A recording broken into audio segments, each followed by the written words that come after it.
kebutuhan dari sebuah backup. Bisa dibilang solusi ini adalah solusi yang paling terpenting di semua instansi, company, perusahaan, end user kita atau customer kita yang memang sudah menerapkan sistem IT yang cukup berkembang hingga saat ini sampai ke teknologi yang kita sebut hybrid cloud ataupun yang sudah fully cloud. Objektif dari apa yang akan kita diskusikan pagi ini adalah pertama, apa sih backup? Kemudian semua yang berhubungan dengan seluruhnya yang berhubungan dengan recovery. Tidak hanya backup, tetapi kita juga mesti poin utamanya adalah bagaimana cara kita merecover. Kemudian konsiderasi dari backup itu sendiri. Selanjutnya adalah arsitektur dan proses dari backup dan recovery-nya. Kemudian backup dari topologi backup-nya sendiri. Bagaimana operation-nya terhadap backup. Nah, di sini baru kita bicara untuk backup dan replication topologi.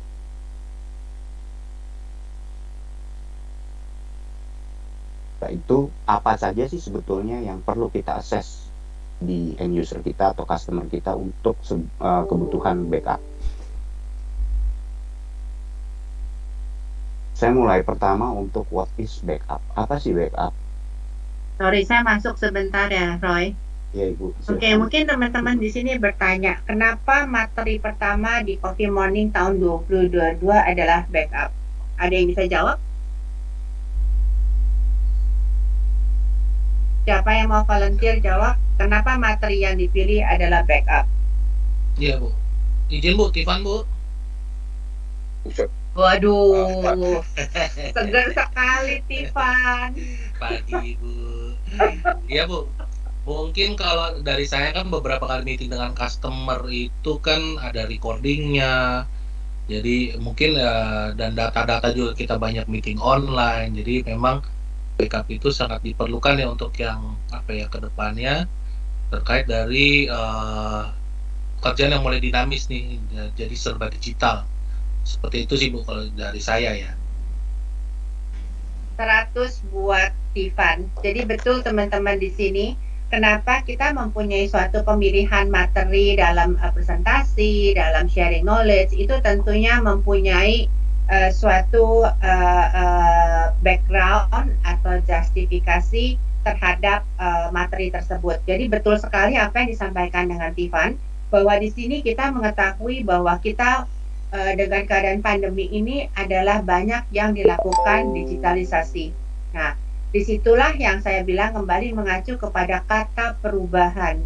Yang tadinya manual atau tadinya masih menggunakan paper seperti itu, perlahan tapi pasti bukan perlahan ya, tapi kalau menurut saya 2020, 2021 itu banyak yang dadakan semua langsung dilakukan digitalisasi. Contohnya kita sendiri yang selama puluhan tahun saya di sini, saya mungkin Pak Edi atau teman-teman mungkin Arianti, Mega yang sudah lama di grup, kita mau bilang e-kasbon aja kan susahnya setengah mati ya gitu kan. Tapi begitu adanya pandemi langsung tung semua pakai dingtok, keluar dengan dingtok walaupun dengan segala kekurangannya. Jadi terima kasih Tiffan. Hari ini yang kita ambil adalah backup. Ini hasil daripada Pusdev melihat kepada market itu seperti apa. Nah, ini yang saya minta juga teman-teman sekalian, sebagai dari kata perubahan, yang biasanya itu hanya melihat atau tidak melihat kepada dunia luar, coba mulai menganalisa dan membaca kepada berita-berita as improvement dari general knowledge. Ya, jadi memang kita melihat dengan adanya digitalisasi ini, tentunya backup akan diperlukan atau akan menjadi suatu requirement yang mayoritas. Thank you, Tiffan. Silahkan Roy teruskan. Terima kasih Bu Mary. Saya akan lanjutkan teman-teman sekalian. Saya mengulang untuk apa sih backup? Backup itu mungkin yang sekadar kelihatan di depan mata kita adalah hanya sebuah additional copy atau kita mengcopy data kita yang dapat kita gunakan untuk kita merestore atau melakukan recovery. Tidak lebih hanya dengan itu, kebutuhan backup kenapa sebagai primary saat ini, karena backup itu juga merupakan kebutuhan yang menjaga kita dari loss-nya data karena atau data yang corrupted data. Kemudian backup ini dapat dihasilkan dengan simplify. Pertama adalah copy data. Bisa satu atau lebih copy data yang kita lakukan secara manual. Kemudian ada mirroring data. Mirroring data ini adalah hasil backup copy yang selalu diupdate pada saat terjadi perubahan data pada existing atau application kita yang berubah ataupun database kita yang setiap saat akan ada perubahan ke dalam primary copy. Kemudian sekarang kita bicara mengenai apa sih recovery. Kalau bisa hanya dengan backup tapi kita tidak bisa melakukan recovery, itu bisa kita katakan sama saja nihil atau zero. Bahkan banyak candaan di luar sana kalau beli backup itu jangan cuma license backupnya tapi license recovery-nya juga dong. Itu hanya guyonan aja, tapi sebetulnya adalah bagaimana cara kita merecovery atau proven atau tidak sebuah backup system solution itu bisa merecover sesuai dengan apa yang kita butuhkan. Jangan hanya bisa backup, tapi pada saat restore kita ada masalah. Di sini kita akan melihat bisnis dari backup ini sendiri, dari data ini, me-enable recovery atau kita me-utilize recovery ini dari case potential loss data yang sudah kita backup. Backup juga harus memenuhi atau comply dengan regulator requirement. Misalkan, jika sistemnya tidak sesuai dengan backup sistem yang kita propose ke customer, itu juga akan menjadi satu lag off nanti pada saat kita recover.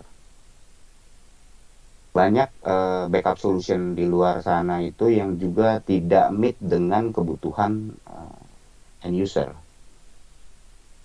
Backup yang kita propose mulai dari kebutuhan, misalkan mereka butuhnya hanya dari data center, mereka belum punya DRC.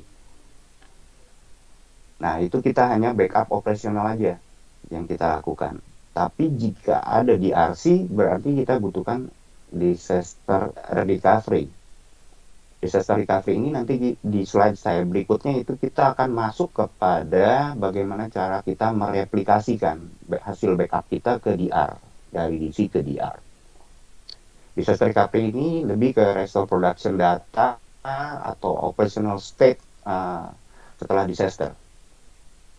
Kemudian ada operasional. Operasional di sini sendiri adalah untuk merestore data, walaupun data loss di primary, di data center, atau corrupt data yang kita backup, tapi kita bisa merestore hasil dari backup kita yang belum terjadi corrupt data. Yang terakhir adalah archiving. Archiving ini dibutuhkan di sebuah backup untuk media kedua. Setelah backup replication, hasil backup yang kita replicate ke data disaster recovery, juga kita backup ke media lain. Yang dimaksud dengan archiving di sini adalah lebih ke hardware untuk tape backup. Tapi balik lagi, dari sini kita juga harus mengetahui bahwa retention backup yang dibutuhkan, archiving backup yang dibutuhkan dari end user itu seberapa lama. Itu yang juga harus kita tahu. Dari sisi archiving ini, transaction record pertama, kemudian juga email, juga business work production itu maksudnya application yang core application juga untuk database core harus sesuai dengan regulator dari compliance yang memang ada di setiap company. Dari sini ada masukan, saran, atau ada inputan dari teman-teman semua? Belum, Pak Roy. Lanjut. Ini adalah mengapa kita butuh konsiderasi terhadap backup. Primary sendiri dalam konsiderasi ini adalah mengimplementasikan spesifik backup strategi. Mengapa di sini kita sebut sebagai specific backup? Specific backup adalah yang perlu kita ketahui nanti. Assessment di awal itu yang menjadi utama dalam kita menggather informasi kebutuhan dari end user. Banyak yang harus kita ketahui, banyak yang harus kita gali dari informasi end user. Contoh misalkan, yang di backup itu apa aja ya? Operating sistemnya apa ya? Bentuk infrastrukturnya seperti apa ya? Karena data potensial atau primary data, baik dari core application, database core, kemudian juga menjadi sangat penting dari loss-nya data. Ataupun ada beberapa di oil and gas company itu justru email yang paling penting selain dari application yang ada di oil and gas.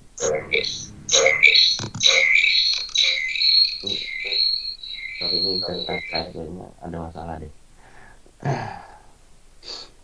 Nah, downtime yang dibutuhkan dari kita saat terjadi major problem, atau kita bisa bilang downtime untuk kita merestore data hasil recover dari backup kita itu seberapa lama. Karena ini akan nanti relatednya ke perhitungan RTO dan RPO. Karena ini balik lagi adalah saat ada major force major terjadi fail, itu seberapa cepat kita merecover data yang dari hasil backup kita. Terus kemudian ini yang tadi saya juga sudah sebutkan di depan untuk retention period. Maaf. Ya. Itu mungkin boleh dijelasin, mungkin teman-teman banyak yang belum tahu antara RTO dan RPO kali ya. Ya.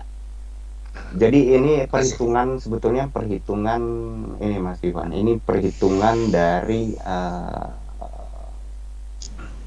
return untuk kita mengembalikan kebutuhan bisnisnya. Karena kalau sudah menggunakan IT itu data loss yang ada itu kan bisa merugikan bisnis yang berjalan. Karena sebagian besar company juga memperuntukkan kalau IT-nya tidak berjalan, bisnisnya juga pincang. Atau bisa kita katakan bisnisnya juga loss. Nah, dari sini perhitungan dari RTO untuk mengembalikan proses recover itu seberapa cepat. Karena mereka harus juga menghitung gap atau selisih untuk recover, kebutuhan recover. Ya, mungkin saya masuk dulu ya Roy. Apakah teman-teman di sini khususnya sales paham antara artinya RTO dan RPO? Belum Bu, mungkin singkatannya itu apa, perbedaannya apa mungkin Bu? Nah, oke, silakan Roy, karena basically di sini makanya kenapa kita kembali kepada backup. Di sini adalah tujuannya memang kita tahu membutuhkan backup, tetapi para sales dan juga teman-teman lainnya juga untuk diharapkan bisa mengetahui sebenarnya kind of backup yang akan digunakan. Sebenarnya ujungnya adalah goalnya di situ. Silakan Roy, what is the terminology of RTO and RPO? Ya, RTO di sini baik Bu Mary, saya lanjutkan. Untuk RTO di sini adalah recover time objective. Jadi seberapa cepat kita untuk bisa merecover. recovery time objektif ini perlu kita tentukan di awal pada saat kita strategi backup yang kita propose ke end user. Itu perhitungan pengembalian datanya seberapa cepat, karena bisa dikasih contoh? Contohnya kayak gimana? Misalnya katakan seorang sales lagi datang, terus kemudian kita kan mau tahu dong, customer kita kan tanya dong, what is the RTO, your expectation RTO, benar nggak seperti itu? Betul, Ibu. Nah, terus bagaimana kita bisa memberikan gambaran atau masukan RTO-nya di sini yang perlu untuk teman-teman sales memahami. Jadi perhitungan RTO ini untuk recovery time objektif ini seberapa cepat kita dapat mengembalikan atau kita merecover pemulihan untuk beroperasi kembali application core ataupun database core. Ini dipengaruhi oleh proses pemulihan itu sendiri. Misalkan kalau secara manual, backup yang dilakukan secara manual, restore-nya pun akan semakin lama untuk recover time-nya. Tapi kalau dengan backup solution atau kita menggunakan software untuk melakukan restore, itu akan lebih cepat. Contoh misalkan data yang full backup di awal itu sangat besar, tapi untuk perubahan data atau kita sebut delta data perubahan atau incremental kalau di backup, itu pada saat kita merecover itu akan lebih cepat. Kenapa seperti itu? Karena data incremental itu tidak sebesar data full backup. Ya, ini kita sebutnya sebagai otomatisasi dalam sistem backup. Kemudian yang mempengaruhi itu juga jaringan atau network. Kita backup dengan speed berapa?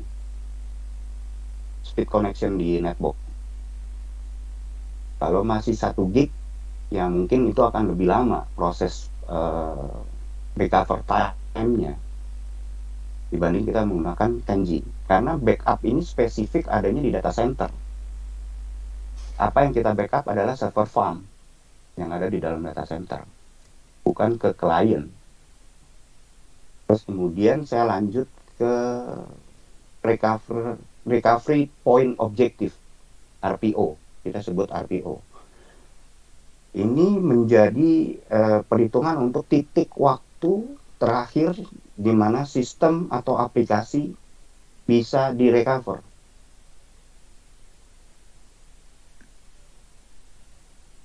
RPO ini kita bicarakan jika kita juga menggunakan sudah mengenable yang namanya disaster recovery site atau DR.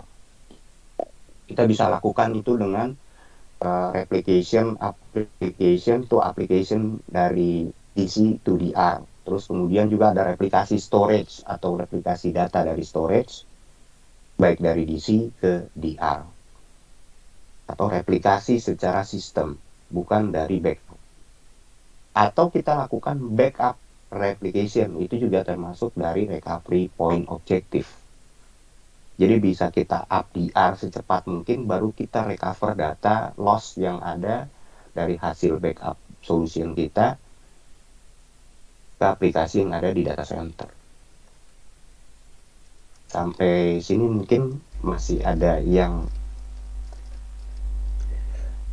Roy, aku mau nanya, untuk RTO maupun RPO itu bisa dan hanya bisa kalau kita menggunakan software backup ya? Betul, Pak. Karena secara manual pasti yang kita backup ada full backup terus, Pak. Atau kita sering dengar kalau yang namanya di end user backup datanya gelondongan. Nah, itu berarti full backup. Contoh, saya pernah ketemu, ini pengalaman saya pernah ketemu di salah satu pabrik benang ya. Pabrik benang di Tangerang. Saya juga udah lupa namanya karena itu udah sangat lama sekali. Waktu saya menawarkan atau kita diskusi untuk backup solusi, itu mereka bilang, yang ini otomatis Pak, jadi tidak perlu manual di backup. Dia bilang kita juga udah otomatis Pak. Oh ya, pakai apa Pak backup backup software-nya pakai apa. Terus dia bilang, oh enggak, jadi sistemnya begini Pak, setiap jam 5 sore itu ada tim saya yang bawa external hard disk. Itu langsung dicolok hard disk eksternal itu dengan USB 3.0 ke server. Dan itu di backup. Backupnya berapa lama saya? Bisa 3 jam, bisa 4 jam.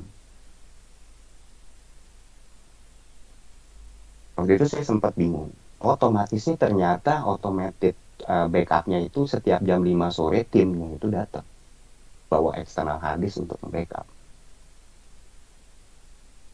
Di sini ada kelemahan pertama adalah tidak otomatis kalau manual. Setiap backup yang kita lakukan itu full backup. Tapi kalau dengan backup sistem yang sudah ada, banyak brand, saya nggak sebut brand ya Pak, karena brand ini cukup banyak tergantung dari kebutuhan. Pertama adalah backup solusi juga backup sistem pun akan melakukan full backup di awal. Tetapi berikutnya itu dia akan hanya membackup incremental atau perubahan data. Bahkan sudah banyak backup sistem itu juga menerapkan sistem deduplikasi. Jadi jika ada data yang sama, dia akan backup 2 kali. Nah, pada saat nanti restore, jika dilakukan dengan manual backup atau full backup, kalau datanya sedikit, Pak, kalau datanya sudah teraan, kita restore, itu makan waktu cukup lama, tergantung dari speed koneksi juga yang ada dari hasil backup kita, dari storage ataupun dari media backup tab library untuk kita restore.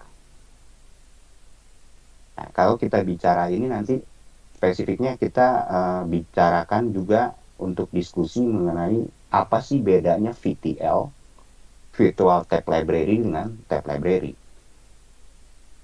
Atau nanti kita bicara object storage untuk menyimpan hasil backup kita. Jadi pada saat kalau untuk backup sistem yang sudah ada, itu kita mau restore, hanya restore di menit terakhir Pak, yang perubahan data itu. Dia akan lihat ke full backupnya, tapi dia tidak akan merestore dari full backup.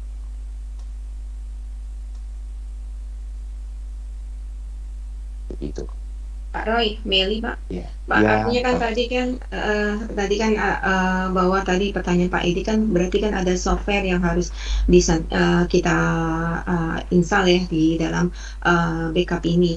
Contohnya tadi incremental itu ya. Berarti itu sesuai dengan kebutuhan customer. Berarti kan nggak semua software bisa backup perubahan aja. Jadi ada software yang memang kita harus benar-benar menyesuaikan kebutuhan dari customer gitu ya Pak ya. Karena kan di sini kayak ada keterbatasan, pengalaman saya sebelumnya juga ya, ada keterbatasan software yang kita tunjuk, kita pakai gitu ya, dia tidak bisa incremental, dia hanya perubahannya aja yang dia nggak bisa lakukan. Jadi kita selalu create untuk nge-backup itu. Jadi untuk awalnya ini berarti kan kita harus mendengarkan kebutuhan customer dan software mana yang bisa memenuhi kebutuhan dari customer tersebut ya Pak ya, untuk backup terkait dengan software tersebut ya Pak ya.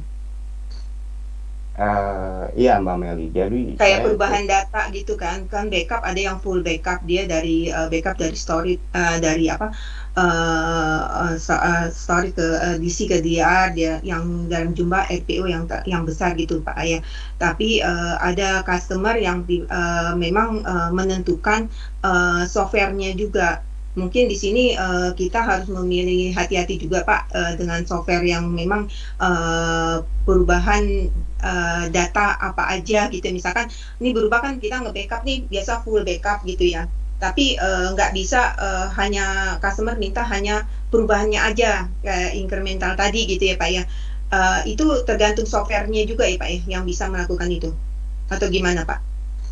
Sebenarnya begini Mbak Meli, seluruh sistem backup Kalau yang medium level sampai ke enterprise level itu semua sudah bisa melakukan recover dari incremental. Seharusnya bisa. Hanya caranya saja yang mungkin berbeda-beda. Setiap backup system itu punya step by step yang berbeda. Oke. Nah, Berarti ya. Kalau saya bisa kasih gambaran ke Mbak Mel, mungkin gini, backup system itu sekarang semua juga berlomba nih secara feature sama benefit yang kita dapat. Nah, pada saat mereka melakukan restore, itu data yang loss ini yang mana, Mbak?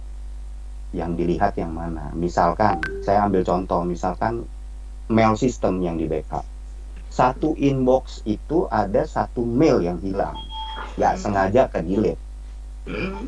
Kalau kita restore dari hasil full backup itu akan cukup lama karena mailboxnya itu mungkin besar. Tapi kalau jika dilakukan pada saat pengecekan, kita mau restore satu email ini di dalam satu mailbox. Nah, itu yang akan dilihat adalah incrementalnya. Nah, dia akan ambil dari incremental, jadi tidak ambil dari full backupnya. Gitu.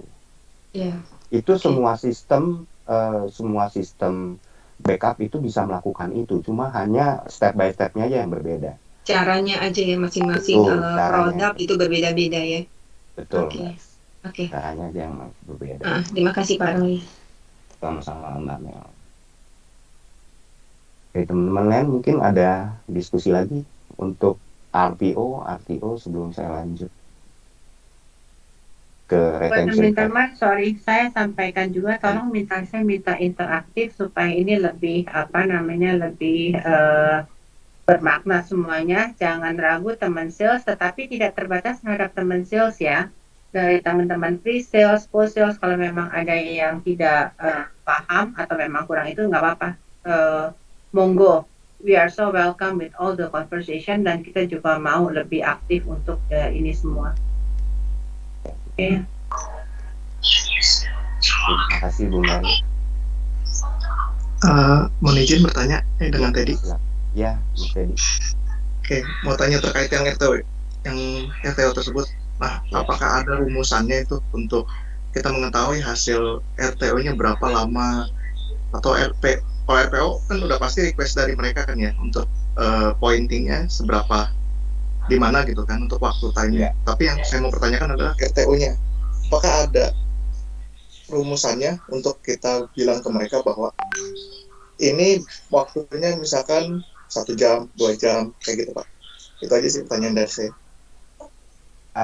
Itu ada rumusannya Pak, tapi setiap backup system berbeda-beda. Secara umumnya aja deh Pak. Secara umumnya begini. Jadi hasil besaran data yang kita backup itu seberapa besar kapasitinya. Dari satu aplikasi katakanlah gitu. Dari satu aplikasi kita butuh 2 terabyte data yang akan kita restore. Tapi secara delta itu bisa kita lihat dari retention period. Misalkan dia akan melakukan full backup di hari Minggu. Tapi dari hari Senin sampai hari Jumat mereka melakukan hanya incremental. Jadi pada saat nanti kita recover, itu kita akan lihat bahwa sebanyak yang kita lakukan untuk incremental itu di hari apa. Misalkan hari Rabu kita ambil. Hari Rabu, berarti setiap hari Rabu perubahan delta data itu bisa kita estimasikan.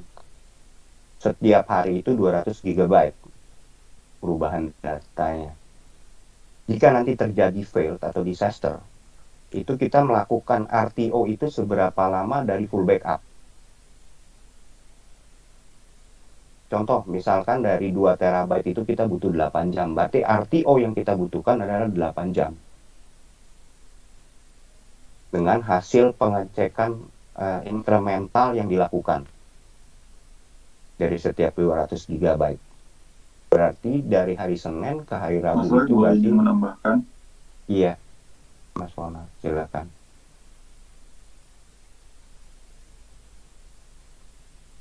Halo, Mas Wona. Aku hilang.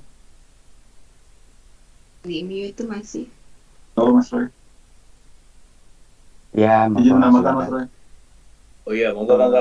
Sorry, network saya lagi error kayaknya. Iya.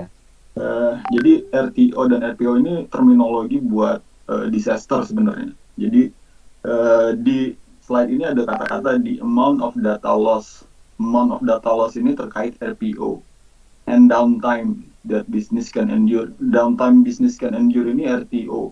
Jadi sebenarnya perhitungan RTO ini masuk ke SLA dari si customer-nya sendiri. Jadi service level agreement ketika disaster terjadi di satu sistem aplikasi dia, bagaimana dia merecover disaster tersebut, itu namanya RTO. Jadi ketika kita bicara misalkan server down atau database down, itu kan disaster buat customer dan itu harus ada orang yang ngebenerin. Nah, proses membetulkan itu namanya RTO. Dan RPO ini hubungannya sama disaster pasti ada waktu ketika dia down, itu ada data yang loss, data nggak bisa masuk karena sistemnya down gitu. Nah itu datanya pasti ada loss ketika proses recovery tersebut. Nah, amount data of loss itu yang masuk ke RPO. Jadi berapa jam sistemnya mati, data nggak bisa masuk, itu adalah recovery point objective.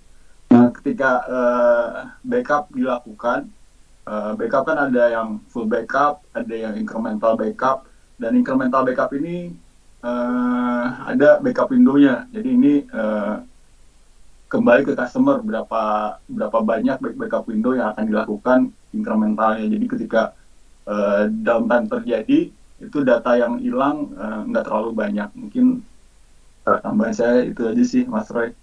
Ya, thank you Mas Wana tambahannya, thank you. Ya, itu yang dimaksud RTO dan RPO lebih detail. Jadi seberapa lama sih sebetulnya kita dalam melakukan recover? Nah, itu yang RPO tadi betul yang dijelaskan Mas Wana, lebih ke data loss pada saat kita melakukan recover di RPO. Seperti itu.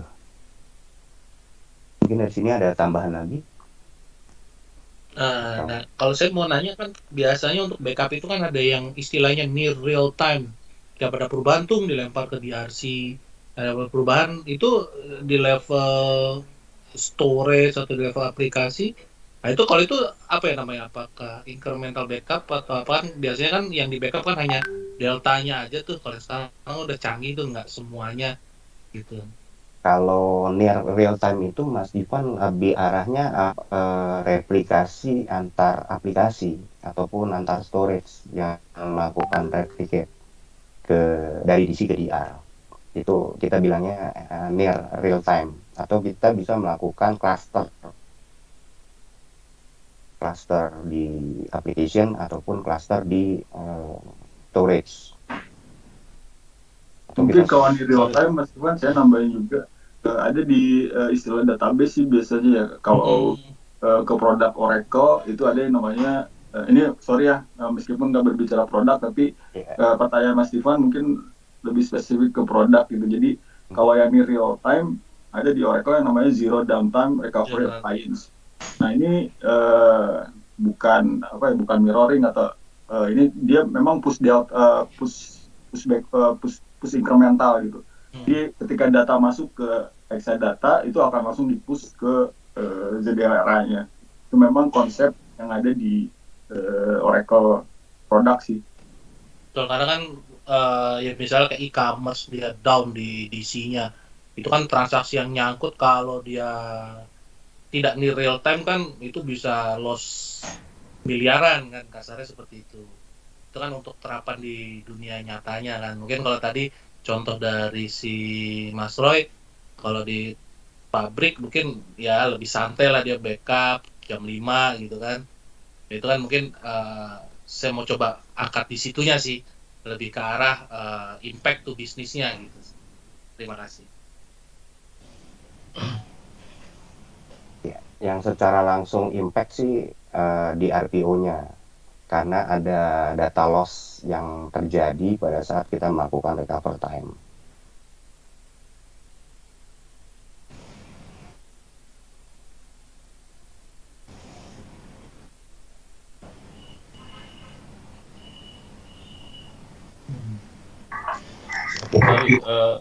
Pak Roy. Ya, Pak Dwi. Tadi yang yang saya tangkap dari Mas Divan itu kalau transaction ke hold itu kan lebih kepada transaction handling atau high availability dari si servicesnya ya, tidak terkait data loss. Itu lebih ke HA ya. Jadi ini apa namanya, kalau saya lihat kan kalau recover berarti kan ada sesuatu yang hilang gitu sih. Mau nambahin untuk Mas Divan. Iya betul Mas Di. Jadi kan data-data itu misalnya udah data PO, misalnya transaksi di Tokopedia contohnya, udah ada tersimpan nih di DC, atau DC-nya down. Nah tapi belum sempat ke backup nih, transaksi yang udah close kan otomatis jadi loss, ibaratnya loss untuk revenue Grab itunya lah, kurang lebih seperti itu sih maksudnya. Oh, oke. Sinkronisasi jadinya. Yes, jadi kan udah di-record di DC tapi belum sempat ter-backup transaksinya, jadi kan itu ya loss revenue lah, loss revenue yang akan masuk seperti itu. Itu kan sangat kritikal untuk beberapa customer yang mementingkan real time backup itu. Itu sih yang mau saya coba angkat sih. Gitu. Jadi bukan hanya sekedar RTO RPO, jadi impact to bisnisnya seperti apa itu sih. Iya Mas Divan, jadi kesimpulannya sebetulnya kalau untuk impact ke bisnis itu kita ngelihat dari data loss. Nah itu kita bisa sebutnya RPO. Nah jadi sebetulnya kalau untuk zero downtime atau kita katakan itu minimum downtime itu pasti harus kita lakukan bukan dari backup system. Bukan dari solusi backup system, tapi lebih ke arah high availability terhadap aplikasi sama database-nya. Di arah sana. Itu.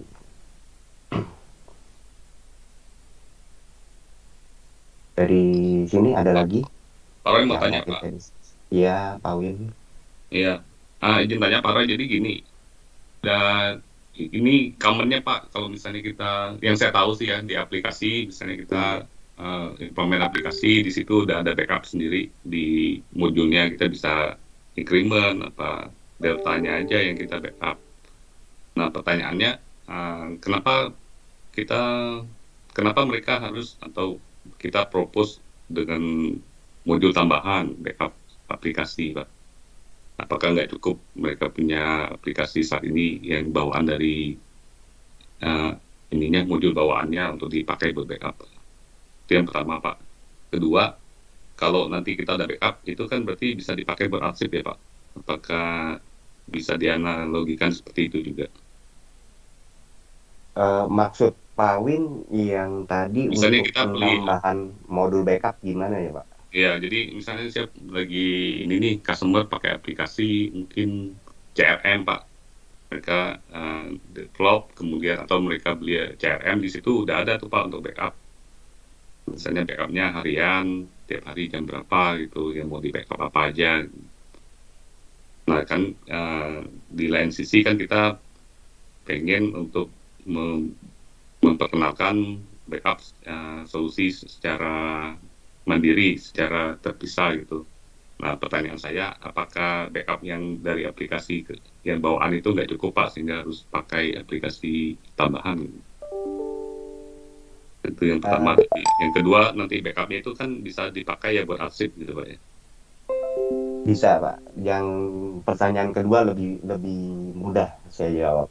Jadi kalau yang untuk arsip itu biasanya tidak ada di storage, tapi kita butuh tab library untuk kita outputnya di tab library itu untuk arsip.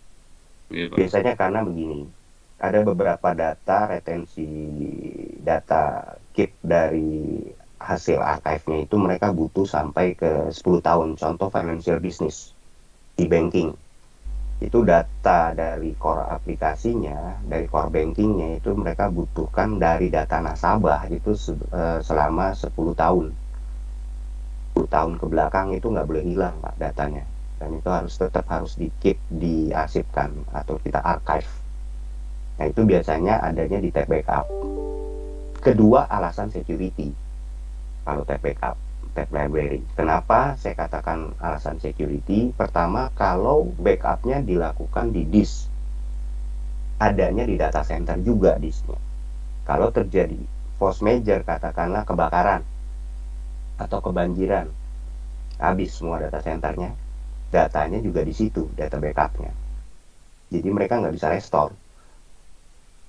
Why? Kenapa dibutuhkan tab library? Supaya data hasil dari media library backupnya itu dibawa ke luar dari data center, bukan ada di dalam data center. Itu yang kedua tadi, Pak. Pertanyaan yang pertama, sebenarnya dari aplikasi bisa backup? Bisa jawabannya. Semua aplikasi ada, bukan semua sih, dari beberapa application itu ada yang bisa punya feature bisa backup diri dia sendiri. Saya ngambil contoh simpel, yang paling simpel itu Windows Server. Windows Server itu punya empty backup namanya. Dia bisa nge-backup diri dia sendiri secara sistem, tapi secara aplikasi tidak. Contoh misalkan di application itu punya feature untuk bisa membackup diri dia sendiri, tapi aplikasinya aja, sistemnya enggak. Kalau yang failed itu sistemnya, application-nya enggak. Apakah dia bisa mengembalikan restore dari sistemnya? Jawabannya tidak, Pak. Kenapa? Dibutuhkan lebih ke arah backup system solution. Ini kita melihat secara whole infrastructure, sistem, dan aplikasi, juga database yang akan kita backup, termasuk mail system. Jadi skopnya lebih luas, dan kebutuhan untuk backup seluruh sistem itu adanya hanya di backup solution, backup system yang kita propose. Tapi balik lagi, harus sesuai dengan kebutuhan yang ada di setiap end user kita, karena kebutuhannya pasti berbeda-beda. Gimana Pak Win? Cukup menjawab? Artinya memang harus dibutuhkan backup solusi yang proper, Pak ya, yang di bawaan dari si aplikasi itu, yaitu cuma backup untuk particular aplikasi itu aja gitu maksudnya, Pak. Iya, betul Pak Win. Oke Pak, mungkin Pak. Kalau itu di aplikasi kita sebutnya local backup, Pak. Tapi hanya di aplikasinya aja. Oke, masih ada lagi dari teman-teman? Pak Roy? Iya. Adi Pak, mau nanya Pak. Iya Mas Adi. Ini kan tadi prosesnya backupnya otomatis ya Pak ya? Menjelaskan. Betul. Fiturnya dia otomatis, backup otomatis, recovery-nya juga otomatis ya Pak? Iya, betul. Nah itu dari sisi proses backup-nya, integrasinya gimana itu Pak ya? Misalnya, apa tidak perlu backup manual lagi dari sisi aplikasi, langsung dilakukan oleh sistemnya ini? Atau tetap perlu ada effort di aplikasi harus melakukan backup manual, terus nanti ditaruh di folder mana, nanti sistemnya akan membaca file itu atau gimana? Atau bisa langsung kayak misalnya tadi ada email yang hilang satu gitu. Nah itu proses recovery-nya apa dilakukan, backup dan recovery dilakukan secara otomatis end to end atau gimana Pak? Jadi masih ada lagi, silakan Mas. Nanti ya, tadi kira-kira udah jelas nggak Pak ininya, maksud saya? Jelas Pak. Oke Pak. Jadi sebetulnya untuk melakukan backup ini, kalau mau dilakukan di aplikasi juga karena punya feature sendiri untuk backup, itu nggak jadi permasalahan. Jadi boleh dilakukan double backup kita bilang. Tapi secara keseluruhan itu masih ada di backup sistem solusinya. Kenapa saya bilang harus tepat? Pertama, contoh misalkan kalau dikatakan end to end, iya Pak. Jadi akan dilakukan end to end. Dari backup sistem ke aplikasi, terus kemudian kita store di storage. Nanti di topologi di belakang ada. Tapi balik lagi, kalau dikatakan mengenai otomatisasi, dilakukannya hanya dari backup system. Jadi bukan dari aplikasi yang memiliki feature backup. gitu. Nah, ini kita bisa lihat bahwa aplikasi ini bentuknya bare metal atau virtualisasi. Backup sendiri pun secara bare metal berarti kita harus tahu aplikasinya apa. Contoh ERP, CRM, mail system yang bentuknya masih bare metal. Karena kita harus install agent. That's why kenapa kita butuh assessment di awal. Banyak pertanyaan nanti di assessment. Apa aja sih yang mau di backup? Sistemnya kebanyakan operating sistemnya pakai apa ya?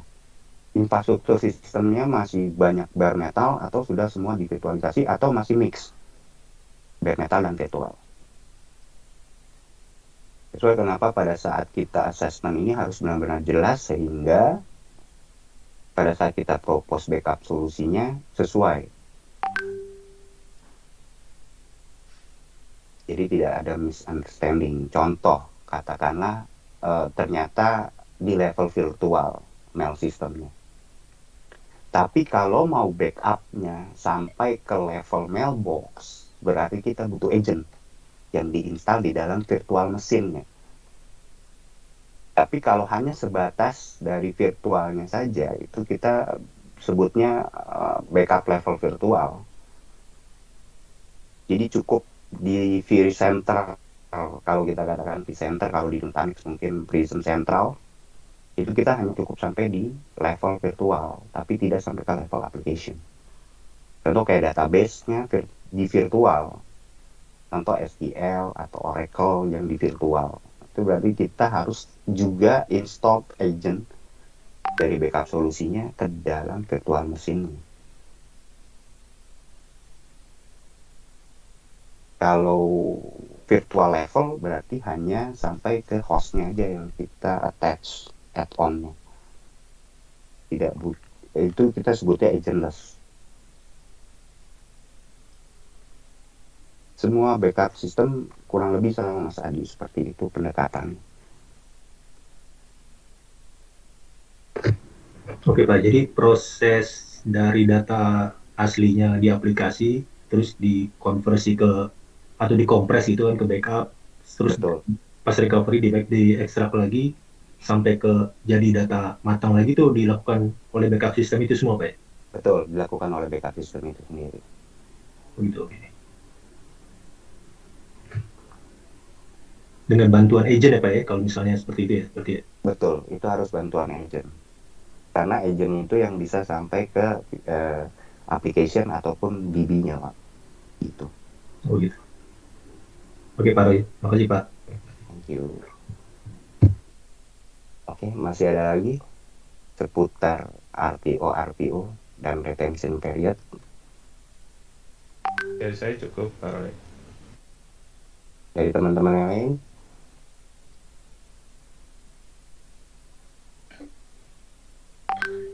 Mungkin saya mau nambahkan ini apa yang jadi bukan nambahkan. Tadi kan RTO dan RPO ini kan tidak terlepas dari analisis bisnis gitu ya. Seperti tadi disampaikan oleh Fona kan RTO dan RPO ini kan ini kan masalah disaster recovery. Kalau terjadi disaster, impact ke bisnis itu apa gitu ya. Mungkin bisa disampaikan secara general, right? Jadi impact terhadap bisnis terkait dengan penonton RPO ini baik dari sisi benefit maupun investasi sendiri gitu ya. Itu seperti apa kira-kira? Apakah dengan semakin kecilnya RPO benefitnya itu lebih besar, kemudian anggarannya pun juga lebih besar gitu ya, atau sebaliknya, mungkin biar ada pemahaman dari teman-teman yang lain, right? Ya, Pak Fauzi, mungkin kalau kita bicara detail mengenai RTO dan RPO-nya sendiri, itu ada perhitungannya lagi, Pak. Jadi setiap company juga punya kebutuhan yang berbeda dan juga kita propose sesuai dengan kebutuhan yang ada. Nah, ini kalau bicara RTO sama RPO terus nih, detailnya itu sebetulnya kita banyak perhitungan Wak dari sana. Total data yang akan di backup, kebutuhan nanti pada saat recover atau merestore itu berapa lama, dan kemudian nanti kita korelasinya kemana, ke budget yang harus disediakan oleh end user. Jadi budget, estimated budgetnya itu yang harus kita juga perhitungkan dengan RTO secara perhitungan recover dan juga data loss selama downtime aplikasi. Pada saat kita recover itu berapa lama data loss karena aplikasinya itu dalam kondisinya downtime. Nah, katakanlah dari 2 jam itu, dari 2 jam masa recover di RPO yang dapat dihitung 2 jam ini dari bisnis yang harusnya berjalan itu, income-nya mereka harusnya katakanlah 100 juta, berarti RPO loss itu data yang masuk, tidak masuk ke dalam database atau core application pada saat downtime itu sebesar 100 juta. Tanggapannya seperti itu Pak Fauzi, perhitungannya ada lagi sih untuk detailnya. Kalau dari sisi RPO dan RTO. Oke. Ya, mungkin bisa sederhanakan, artinya dalam dunia nyata gitu, bisnis ideal itu kan karena RTO dan RPO ini adalah satuan waktu, maka idealnya itu adalah kan sekecil-kecilnya gitu ya. Betul. Artinya RTO itu harus kecil, sedemikian hingga aplikasi ataupun data itu berjalan atau uptime terus, kemudian RPO juga sekecil-kecilnya, sehingga pada saat terjadi disaster data yang lebih baru bisa diselamatkan begitu ya. Dan tentunya untuk semakin membuat RPO ini lebih kecil, maka budget yang dibutuhkan untuk backup kemudian HA tadi juga semakin lebih besar, kira-kira gitu ya. Lebih besar begitu, betul Pak Fauzi. Relatednya pasti arahnya ke sana. Kalau RTO atau RPO-nya lebih kecil, di budget atau kebutuhan yang harus dianggarkan itu lebih besar. Karena ini korelasinya cukup banyak, nanti ke networknya juga harus kita perhitungkan. Saya mau ini dikit sih, Ray. Coba dari sisi sales misalnya, Mel, saya mau nanya, kalau RTO sama RPO ini dari sisi customer Meli misalnya kayak BPJS TK sama Indosat deh. Kalau Meli jelasinnya seperti apa nih, Mel? Kalau RTO itu kan recovery time objektif ya, waktu. Mungkin yang yang beberapa cepat pemulihan kembali data ya. Jadi mungkin dia yang backup-nya nggak terlalu besar ya Pak ya.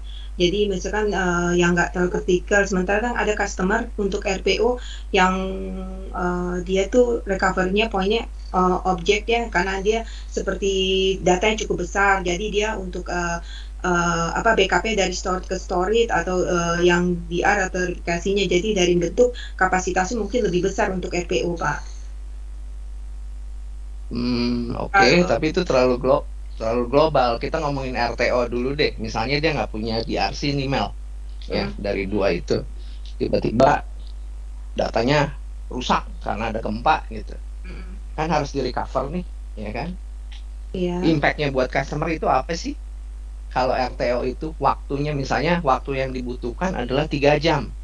Iya. Jadi selama 3 jam itu kan bisnisnya mati kan? Nah, apa sih impact-nya buat si customer? Misalnya dari point of view-nya BPJS TK, satu lagi point of view-nya Indosat deh, misalnya. Ya, mereka ya dampaknya ya datanya juga Pak, kan dia nggak punya backup ya, datanya dia butuh, makanya dia punya backupnya, Mel. Dia punya backupnya. Misalnya jam 10 tadi nih, dia mati nih. Nah, datanya dia punya backupnya. Tapi kalau mau di recover, dia butuh 3 jam. Jadi jam 1 baru selesai nih. Biasanya sih mati nih. Pak, ya kita tab backup ya biasanya kalau untuk mereka kan punya juga tab backup. Biasanya kita tanya bukan. Maksud saya sales pitch-nya gimana? Gitu. Saya kasih hint dikit ya. Misalnya dalam jam 10 dia mati nih. Indosat butuh 3 jam buat restore, buat recover. 1 jamnya Indosat ada revenue 10M. Berarti dalam 3 jam dia 30M. Nggak dapat revenue, Mel. Gitu. Jadi kalau kamu bisa menawarkan backup system yang backup dan recovery-nya hanya 1 jam, Indosat mau nggak kira-kira? Ya mau Pak, yang RTO itu yang memang recovery-nya yang kita tawarkan yang RTO, yang dibutuhkan karena butuh cepat hitungannya waktu ya. RTO itu kan dia dalam spek yang cukup besar dan butuh waktu yang cukup lama juga. Jadi yang untuk RTO ini yang ditawarkan karena dia butuh, bukan gua harus jalan nih data ini harus ada balik 1 jam lagi. Nah mungkin RTO ini yang kita lakukan. Makanya lihat kondisi berapa besarnya data yang mereka cover. Kalau mereka butuh memang RTO ini datanya cukup besar juga, ya butuh pasti makan waktu juga Pak. Apalagi mereka nggak punya backup misalkan gitu ya. Itu sih Pak. Yang RTO ini kalau dibandingkan BPJS TK mungkin dia bisa toleransi Mel. 3 jam sistem saya mati, nggak apa-apa deh. Gitu lah. Iya. Jadi lihat karakter bisnisnya dari customernya, karena kalau customer yang dia berbagi data hilang itu menyangkut misalkan customer kayak pulsa yang kayak Indosat ya, kita kasus dulu ya. Indosat, nah itu kan menyangkut uang, menyangkut seluruh nama Indosat di seluruh Indonesia gitu ya Pak ya. Itu yang harus kita harus berpikir memang harus menawarkan yang lebih ya RTO ini yang berapa, yang hitungannya waktu ya. Nah sementara kalau BPJS kan beda peruntukannya gitu loh Pak. Memang dia butuh, tapi kan dia mungkin dia butuh data yang menyangkut ya bukan masalah uang, misalkan cuma database atau apa, tapi dia punya backup, kebetulan dia punya backup juga ya, lihat kondisi masing-masing sih Pak. Kalau Indosat kan kondisinya berbeda, menyangkut uang Pak. Ya. Itu sih Pak. Oke. Kalau RPO-nya gimana Mel? Tadi kan RTO tuh. Iya, kalau RPO-nya kalau dia berbentuknya dia cukup besar, datanya dia butuh gede gitu ya. Dia kan ada yang backup dari story ke story dia memang harus dilakukan seperti itu dari DCDR-nya juga. Nah mungkin dari situ tergantung datanya, dia butuh berapa besar, berapa lama ya waktu. Misal ini butuh backupnya harus 24 jam, 12 jam karena memang dia dari story ke story mungkin lebih cepat ya dia untuk nge-backupnya. Itu sih Pak, dia lihat kondisi. Misalkan data memang dia butuh yang besar ya kita harus nawarkan RPO ini. Nah, gimana Pak Roy dari penjelasannya Bu Meli ini? Ada yang perlu ditambahkan nggak nih Pak Roy? Yes, sebenarnya sih apa yang tadi sudah digambarkan spesifiknya harusnya lebih ke arah kerugian yang akan ditanggung dari sisi end user selama proses recover data. Jadi kalau tadi dideskripsikan oleh Pak Tata juga, yang untuk RPO-nya sendiri dari karakter dari end usernya, kebutuhan akan data lebih besar yang mana sih sebenarnya? Kalau masalah di Indosat itu udah pasti ini kan service provider. Pada saat application-nya itu down, berarti bisnis secara loss income yang didapat itu selama 3 jam itu lebih besar dibanding BPJS TK. Kalau pemahaman saya seperti itu. Jadi customer-nya itu kita lihat juga karakteristik kebutuhan dari operasionalnya sendiri. Tapi secara sales perspektif mungkin bisa kita jelaskan bahwa fungsional dari RPO sendiri juga lebih banyak mengenai seberapa besar sih kita harus mengconsider ini, sehingga backup itu akan sangat penting dari sisi end user. Seperti itu sih Pak Tata kira-kira.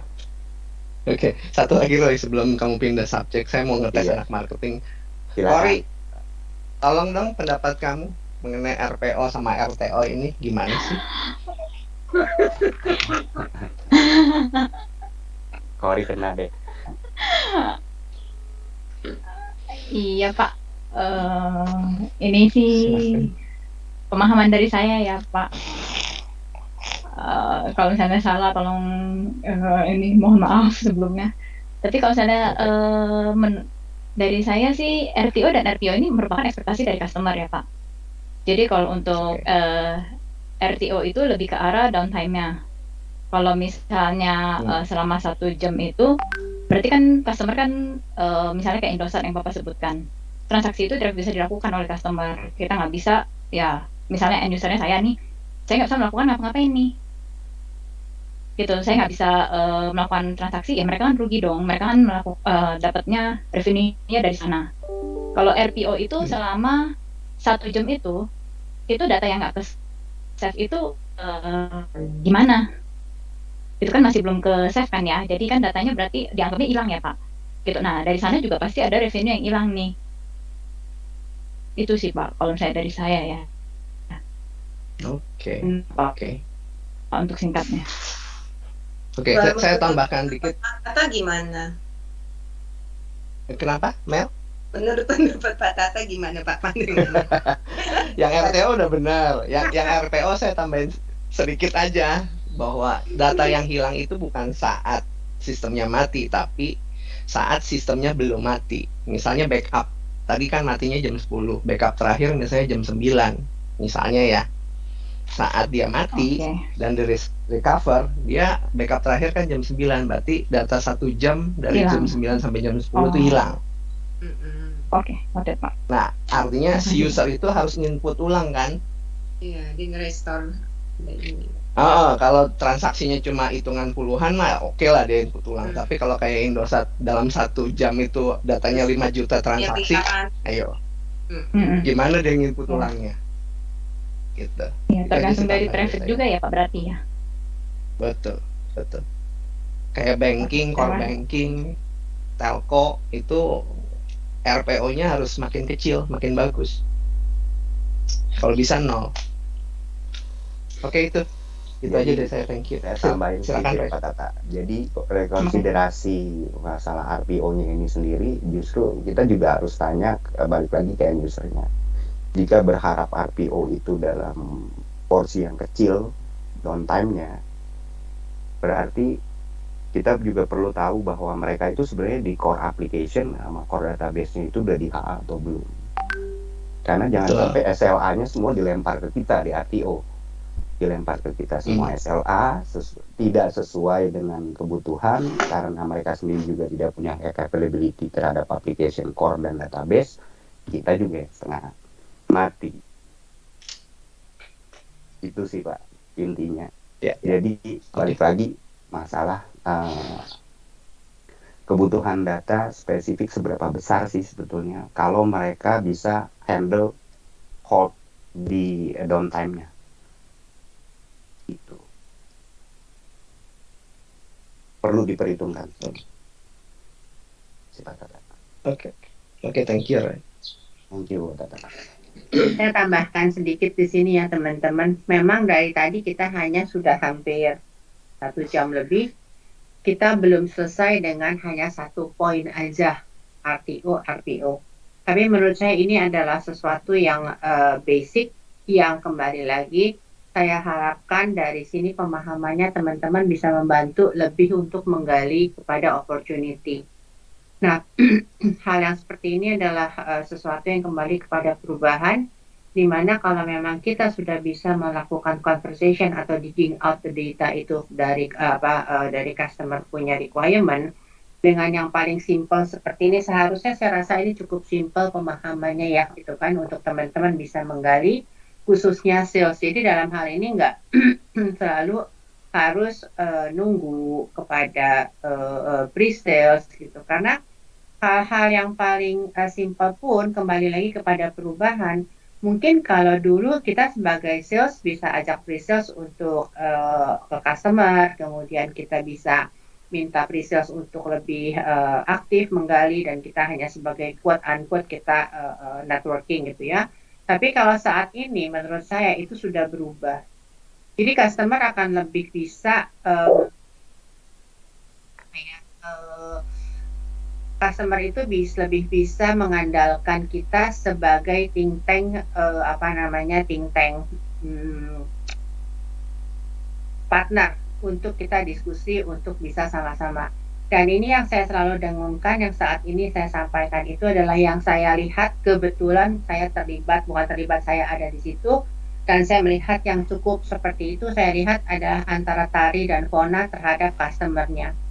Di situ saya lihat saya nggak bilang backup ya, tapi saya melihat bahwa pemahaman dan cara kerja antara Tari, Fona dengan customer untuk menggali itu yang saya lihat cukup baik dan customer bisa merasakan bahwa kamu tuh bisa ngobrol sama saya bisa tanya kesulitannya apa, kamu tahu, data saya juga kamu more or less kamu tahu. Itu yang saya harapkan adalah kenapa di dalam satu solusi ini very detail saya minta RTO dan RPO. Nah, saya harap ini baru tadi keluar saya tanya karena saya yang tanya. Apa sih bedanya RTO, apa sih bedanya RPO? Jujur saya sendiri juga nggak ngerti. Tetapi saya harapkan partisipasi dan juga dari teman-teman semua untuk memahami dan menerima ini dengan lebih detail ya gitu. Jadi kalau nggak ngerti tanya. Mau sampai siang pun mungkin kalau kita perlu ada waktu lagi monggo. Silahkan bikin appointment di sini, misalnya katakan di sini siapa dari CESA mungkin. CESA bisa aja keluarkan permintaan di sini ke Roy, tujukan ke Roy, saya minta private session ya lebih dalam lagi. Dan tentunya nanti kita akan dampingi juga para sales juga untuk bisa lebih dalam lagi. Karena dengan interaksi kita dengan contoh, dan saya harapkan juga di sini mungkin masukan saya untuk Roy dan mungkin nanti Fauzi atau siapapun yang membawakan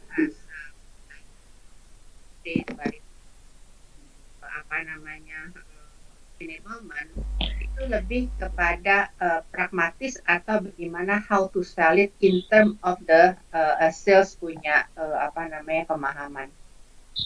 Jadi lebih gampang lah Roy dikasih case study-nya, dikasih contohnya gitu kan. Dan juga tadi dengan adanya pertanyaan-pertanyaan atau memang simulasi dari Tata terhadap ini itu adalah memang bagian dari yang harus dilakukan supaya kita sama-sama saling mengerti gitu. Mungkin teman-teman tadi menyimak tidak mendengarkan tidak menanyakan tapi menyimak semua tapi belum tentu memahami. Pada saat conversation terjadi antara Tata dengan Meli kebetulan juga diimplementasikan terhadap kasusnya sendiri, customer sendiri. Di situ tentunya akan lebih gampang untuk teman-teman sales menggali secara lebih baik lagi.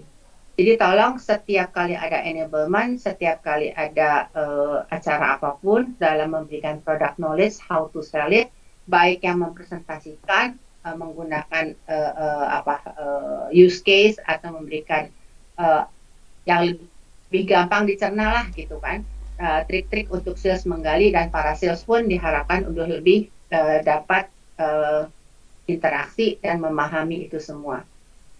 Oke. Oke, thank you Bu Mary. Ini udah segini lama, jadi saya juga appreciate dengan conversation yang ini. Ini adalah sesuatu yang RTO, RPO itu adalah sesuatu yang memang penting dan sebagai dasar tentunya ya Roy, kalau saya nggak salah, kalau if I were a sales, then I have to my basic knowledge itu kepada backup sebelum kita menggali apa-apa adalah RTO dan RPO. Nah, bear in mind salah satunya juga yang saya minta Roy untuk sampaikan. Karena sekarang sebelumnya kita akan selalu berpikir, correct me if I'm wrong ya teman-teman sales, baik mau pre-sales maupun marketing. Kalau kita menemukan suatu opportunity, kita akan berpikir, gue bawa apa ya? Gue bawa Oracle, gue bawa Commvault, gue bawa Dell atau gue bawa apa. Basically kita akan langsung connect ke prinsipal, connect ke produk. Betul nggak seperti itu? Iya, Bu. Oke, apakah hal tersebut masih dapat kita lakukan sekarang untuk sales? Mungkin saya mau dengar suaranya Cesa. Cesa mana Cesa? Bu Mary, sorry Bu, Cesa barusan WhatsApp saya, dia lagi meeting offline, udah mulai meetingnya Bu. Oh, oke. Ya mungkin sekarang Vita aja langsung jawab ya, karena Vita kan udah online speaker gitu. Jangan ketawa, Fona, jangan ketawain orang. Oke, Vita, silakan Vita. Sorry Bu, gimana Bu? Kamu nggak nyimak kan? Iya, Vita juga, ini kameranya off ya? Lagi error nih Bu, saya pakai laptop soalnya. Oh, oke, laptopnya diganti atau minta sama Bu Mega? Ini kayak saya pakai Windows Bu soalnya Bu. Apa sih, bukan Windows, desktop ya namanya ya? Anyway, pertanyaan saya itu adalah dengan dulu kita selalu berpikir kan kalau ada opportunity kita langsung lari kepada prinsipal, betul nggak? Oh, oke. Betul Bu. Apakah itu masih tepat untuk kita lakukan sekarang? Oke, jadi pengalaman saya Bu ya, ketika saya ada opti baru gitu kan, saya pasti yang pertama akan kontak pre-sales dulu, pre-sales, kemudian ke marketing, ke Mbak Koda atau ke Pak Tata. Jadi memang nanti sejalannya pekerjaan ini adalah tetap akan dibantu connect ke prinsipal. Tapi kan mungkin kadang mungkin untuk beberapa produk yang tidak major itu mungkin akan minta bantuan ke distribu. Tapi so far memang prosesnya seperti itu Bu, ke prinsipal. Oke, itu bukan pertanyaan saya Vita. Pertanyaan saya kalau kita menyimak adalah pada saat sebelumnya atau saat sekarang, sales itu kalau menemukan opportunity akan langsung berpikir produk apa yang mau dibawa ya. Kita mepet ke Dell atau kita mepet ke Oracle, tergantung kepada kita melihat satu sikonnya siapa yang mau mendukung kita. How good is our relationship, ya kan? Nah, itu yang saya sampaikan bahwa pada saat sekarang itu sudah harusnya lebih diminimalkan. Tetapi daripada session hari ini adalah untuk membuat teman-teman menggali sebelum bisa membawa kepada mengingat kepada prinsipal, tapi at least basic requirements-nya itu tergali dulu. Kira-kira dari situ barulah pre-sales dan marketing dan sales itu memikirkan kira-kira produk atau prinsipal mana yang bisa dibawa. Nah, hal ini baru bisa terjadi apabila memang kita menggali dari day one, bukan kita hanya mendengar dan apalagi kalau dipanggil ya. Dan memang banyak kadang-kadang teman-teman di sini juga bilang, iya Bu, karena yang dipanggil itu rata-rata prinsipal, kita tidak bisa gitu kan. Betul, memang apalagi khususnya pemerintahan dan BUMN pastinya kita akan di belakang gitu kan. Tetapi di situ saya masih melihat bahwa kemungkinan dengan prinsipal itu pun kita masih bisa gitu. Jadi be part of the think tank dari customer dengan cara ya sedikit mengenai knowledge daripada ini semua gitu. Itu poin saya sebagai sales perubahan, bukan hanya kepada networking. Kalau dulu mungkin kita ajak golf atau kalau saya mungkin bekelan ya gitu, mungkin bisa keluarlah opportunity. Tapi kalau saat sekarang sudah lebih banyak lagi sales dari kompetitor pun yang melakukan hal-hal yang berbeda. Disitulah mulai adanya interaksi dan kita akan tereliminasi kalau kita tidak mengetahui dari sedikit mengenai detail teknisnya. FYI, saya mengetahui akan ada tender di salah satu customer pemerintahan tahun depan. Ya, it's a simple one. The tender is very simple, bukan sesuatu yang complicated, bukan backup, bukan apa, tapi simple one. Dan itu sudah dijalanin sekarang, lagi digali, lagi di mapping untuk tahun depan. Karena mereka harus masukin kepada budget di APBN di 20. Jadi itulah makanya saya bilang itu adalah perubahan yang saya lihat, yang teman-teman harus sadari bahwa the way you do the sales is no longer the same as previously. Saya akan terus memberikan contoh, saya akan terus memberikan masukan supaya teman-teman tahu memahami apa sih yang disebut perubahan, bagaimana sih yang disebut perubahan, harus seperti apa.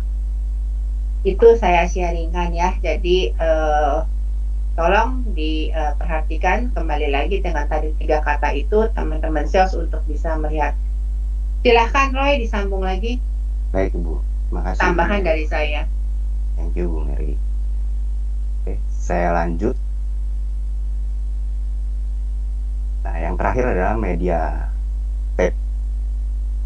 backup media, tipenya based on retention period sama accessibility. Accessibility yang dimaksud ini adalah lebih ke arah kebutuhan dari end usernya. Seberapa banyak retention period yang dibutuhkan, kemudian media type-nya pun kita bisa juga propose berikutnya. Seperti misalkan contoh, kebutuhan backup datanya kapasitasnya tidak terlalu besar, atau mereka butuh archiving yang cukup besar. Kapan? Jadi dari sana kita tahu kapan kita harus menawarkan object storage, kapan kita harus menawarkan TTL, kapan kita harus menawarkan media tab library, atau kita sebut tab backup. Dan tadi nanti kalau ada ini terakhir adalah time untuk perform backupnya sendiri, waktu yang dibutuhkan untuk backup, untuk kita lebih dapat meminimize disruption atau production operation.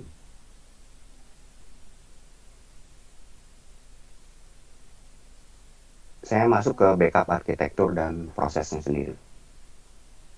Nah, jadi ada beberapa backup itu memang masih membutuhkan client atau client server arsitektur, atau kita bisa sebut sebagai agent yang diinstal di dalam application ataupun database. Tapi ada yang sekarang agentless, itu untuk level virtualisasi. Kemudian backup client yang dibutuhkan atau agent backup yang dibutuhkan adalah untuk mengirimkan backup data ke backup server, data yang akan di backup ke backup server atau ke storage node. Jadi untuk sebuah backup system solution itu pasti core yang dibutuhkan adalah pertama backup sistemnya sendiri secara software ataupun appliance.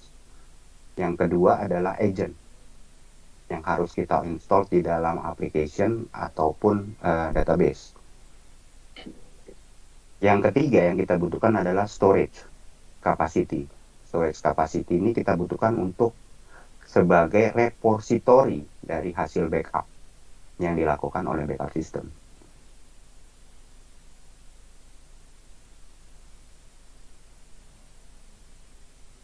Backup server itu kita butuhkan tadi dari backup system solution ataupun bisa dengan appliance. Kalau appliance ini berarti bentuknya udah server.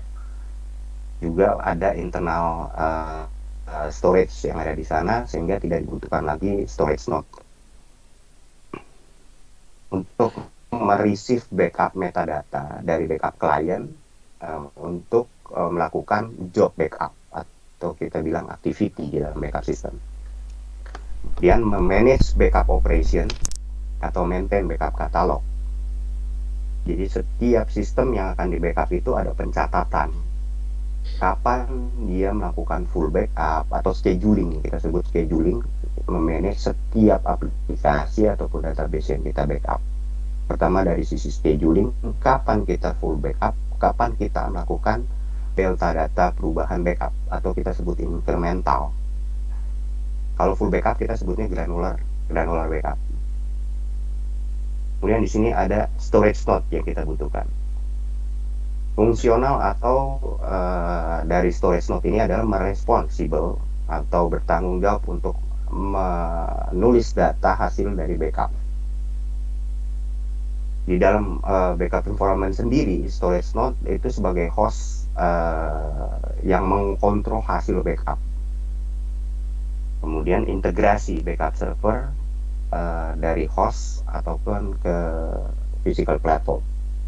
Kita sebutnya bare metal.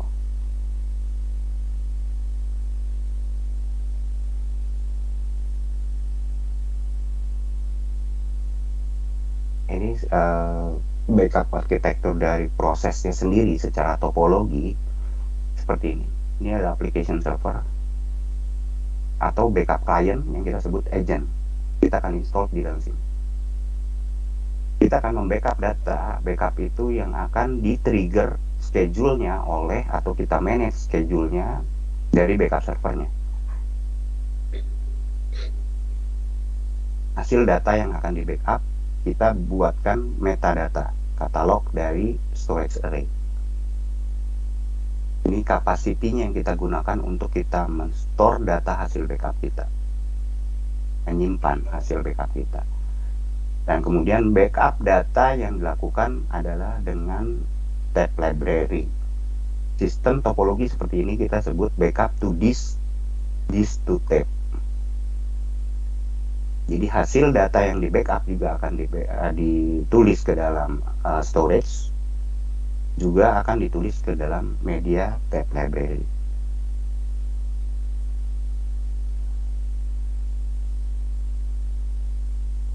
Sampai sini ada masukan? Roy, mau nanya Roy. Ya, Pak. Pada saat kapan kita membutuhkan storage array, dan pada saat kapan kita menggunakan tape library? Itu yang pertama. Yang kedua, apakah in certain industry, ya kalau umpamanya di perminyakan memang harus ada dua ya, storage array juga ada tape library. Nah itu bagaimana penjelasannya? Oke Pak. Jadi awal untuk backup itu yang dibutuhkan pertama adalah ini storage Pak. Kenapa begitu? Karena hasil dari backup ini akan ditulis ke storage itu lebih cepat dibanding ke tape. Karena tape ini bentuknya masih masih head Pak. Jadi mekanik yang nulis, mechanical yang nulis. Kalau ini udah disk, lebih cepat. Jadi window time untuk nge-backup itu lebih cepat ke storage. Jarang sekali saya temuin hasil backup itu langsung ditulis ke tape library karena window time backupnya dibutuhkan cepat. Nah kalau kita bicara kapan dibutuhkan ini loh Pak, kapan dibutuhkan tape library ini, kalau hasil archive backupnya itu butuh retention period yang cukup lama atau dengan alasan security. Kalau storage ini kan masih ada di dalam data center ya Pak. Kalau force major, terjadi sesuatu, bencana alam, gempa bumi, kebakaran, ini hilang juga hasil backupnya Pak. That's why kenapa dia butuh tape library. Tape library ini hasil dari penulisan ke dalam tape, media tape-nya itu dia akan bawa keluar dari data center. Roy, mau tanya dong. Ya, tapi kan rata-rata di perminyakan kan mereka pakai tape library ya, karena kan banyak yang di platform-platform, benar nggak? Betul. Berarti dalam hal ini, kalau memang ada industri-industri yang seperti khususnya perminyakan, terus industri apa lagi yang biasanya masih membutuhkan tape library? Sebenarnya banyak yang butuh tape library ini sebenarnya bukan perminyakan. Kalau berdasarkan dari hasil informasi yang saya dapat hingga saat ini, itu yang dibutuhkan tape library ini sebenarnya di financial business Bu. Contohnya di banking, sekuritas, ataupun auto finance, auto perusahaan finansial. Itu lebih banyak butuh tape library karena mereka ini diaudit oleh atasnya. Kalau dari banking mungkin di Bank Indonesia itu membutuhkan hasil data arsip nasabah itu 10 tahun kurang lebih harus ada di luar. Informasi seperti ini juga perlu disampaikan untuk teman-teman yang mempresentasikan solusi atau produk update, supaya bagi teman-teman sales tuh bisa mengetahui, oh kalau udah financial industry pasti harus ada tape library. Saya setuju karena dulu saya di bank dan saya melakukan tape backup itu dari yang zaman kuno sih ya, dari yang daily, weekly, monthly, yearly, dan itu memang harus disimpan di dalam DRC sekitar 236 km tempatnya dari pusat dan memang itu masih dipakai setahu saya sampai saat ini.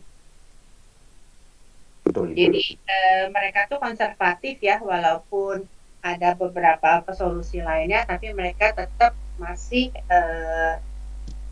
secara keuangan memang memungkinkan masih tetap menggunakan tape library.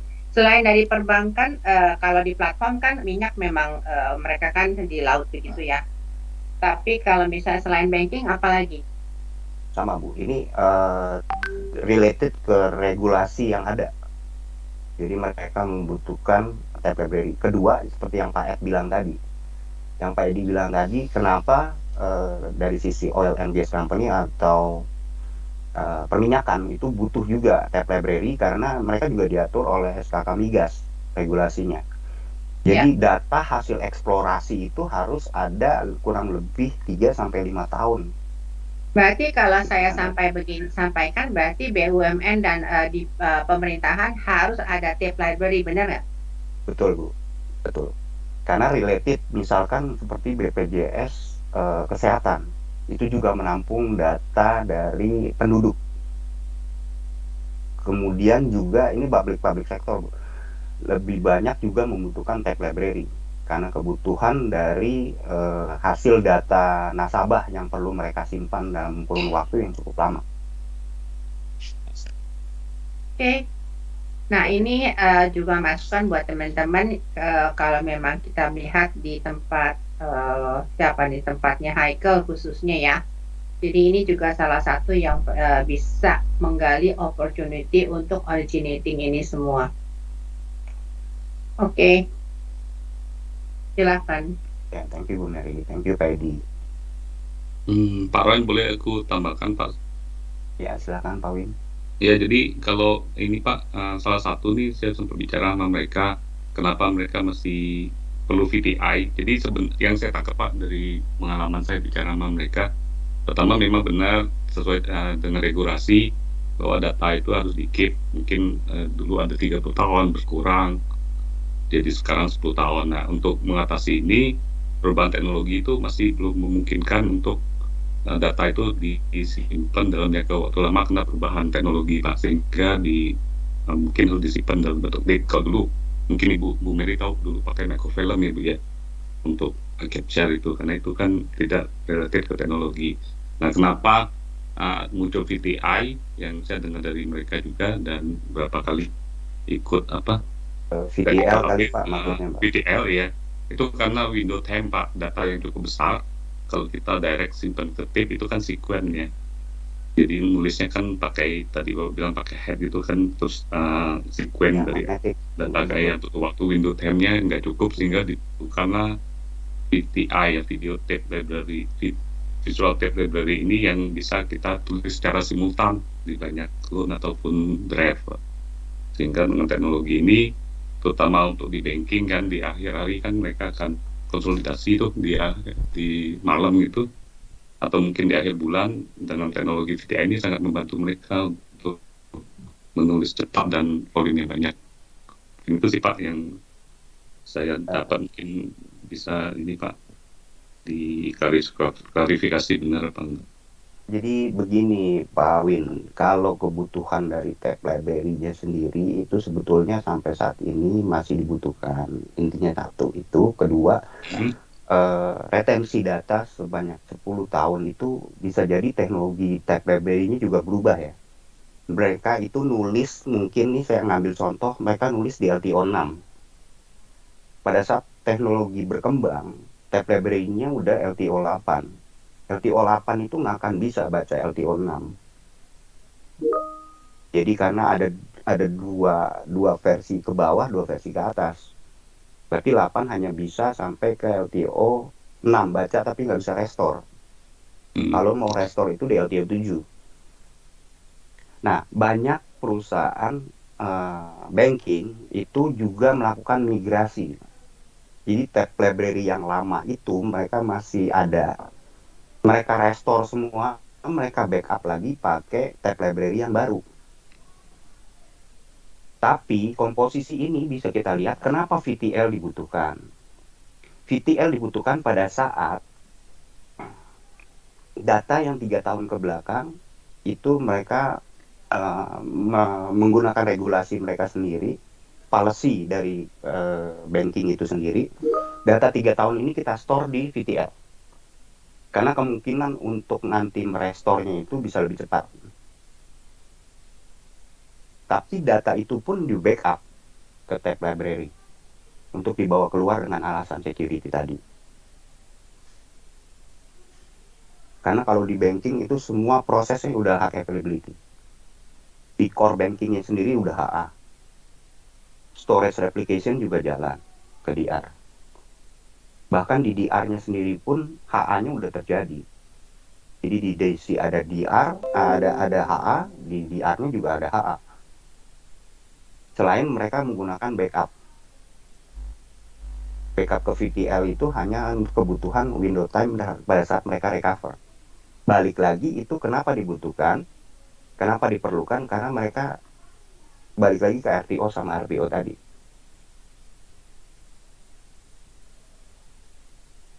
Kalau VTL ini dibutuhkan sekian banyak selama kurun waktu 10 tahun, budget yang perlu disediakan cukup besar, Pak.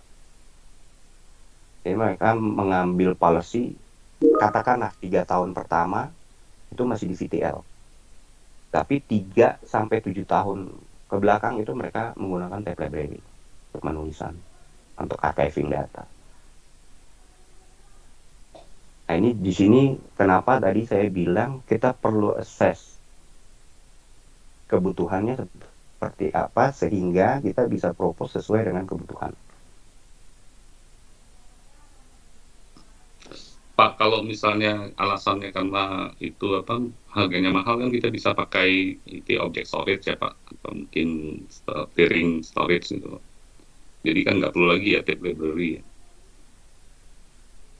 Perlu atau tidaknya tape library itu dari sisi security, Pak. Kalaupun mereka punya banyak budget untuk VTL, untuk object storage, tapi kalau itu hanya ada di data center, kalau terjadi force major, tadi yang saya katakan, kalau terjadi force major, habis semua, Pak. Ya kita bikin VTL di tempat lain, Pak, buat replikasi ini. Itu kita bicara backup replication. Oke, sampai sana. Thank you, Pak Roy. Thank you, Pak Win. Oke, dari rekan-rekan yang lain ada yang mau kita discuss? Ya, dari saya cukup. Thank you, Pak Dwi. Oke, saya lanjut. Ini hanya step by step atau apa yang dilakukan di backup operation. Pertama, kita akan start schedule backup proses di dalam backup server. Yang dilakukan di backup server selain itu adalah retrieve backup mengenai informasi dari backup katalog. Jadi pada saat mereka melakukan schedule backup itu ada pencatatan sendiri dari lognya backup system. Kemudian yang ketiga adalah menuliskan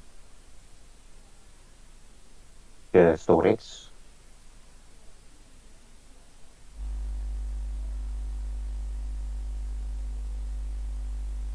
Terus kemudian juga instruct backup client untuk metadata backup yang akan diambil atau akan di store.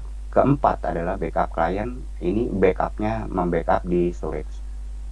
Kemudian backup client ke send data untuk di store ke storage, kemudian send data backup ke device, ke tab,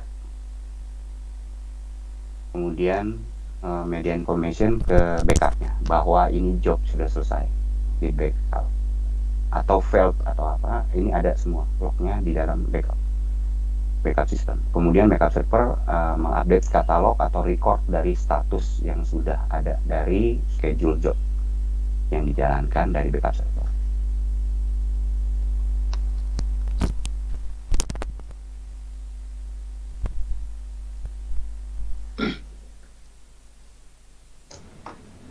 Roy, jadi meskipun ada storage node, terus ada backup device, tetap masih diperlukan satu backup server ya? yang isinya selain software serta log-log itu ada di situ ya? Iya betul Pak Ed. Jadi biasanya master backupnya itu butuh satu physical server, ataupun sekarang sebenarnya sudah banyak yang di virtual juga Pak Ed. Tapi untuk networknya kita harus mengkonfigurasikannya pass-through. Jadi tidak boleh di-share.